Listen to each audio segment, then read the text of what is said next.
Баршаңызға сәлем, сіздермен Қатырбек Сағыныш.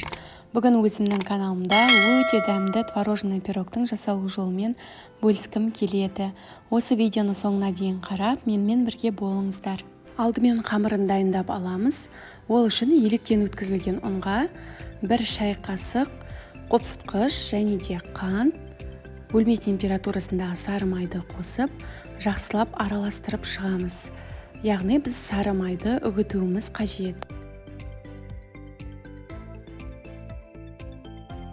Осылай араластырып болғаннан кейін 1 жұмыртқа қосып, жұмсақ қамыр илейміз.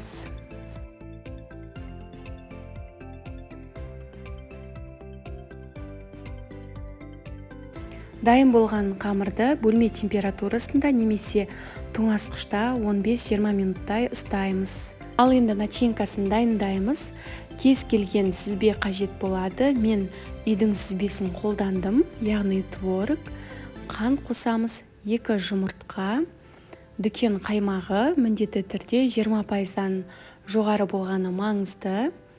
Және де манная крупа немесе болмаса жүгері крахмалын қосамыз. Осы ингредиенттердің барлығын жақсылап араластырамыз. Мен блендерді қолдандым, сіздер шанышқымен де араластырсаңыздар болады.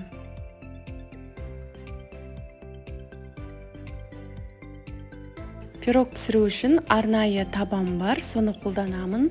Диаметрі 26 см. Астына міндетті түрде пергамент қағазын төсеймін. Себебі пирог піскен кезде оңай алынуы үшін. Енді дайын болған қамырымызды барлығын табаның жан жағына жеткізіп, орналастырып шығамыз.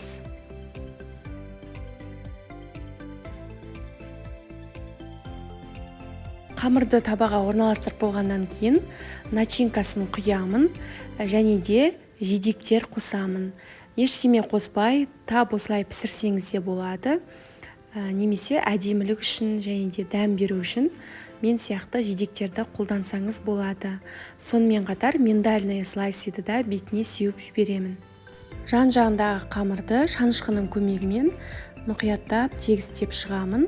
Осы пирогты қызып тұрған пешке 180 градусқа 35-45 минутқа пісіріп аламыз.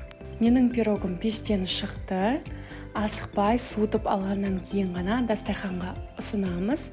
Шамамен 1,5-2 сағаттай уақыт кетеді толықтай суына. Дәл осы пирогты менің рецептіммен жасап көріңіздер. Өте дәмді болып шығады. Егер рецепт ұнаса, менің каналыма тіркеліп алуды ұмытпаңыздар. Жұма сайын өте дәмді рецепттармен бөлісетін боламын.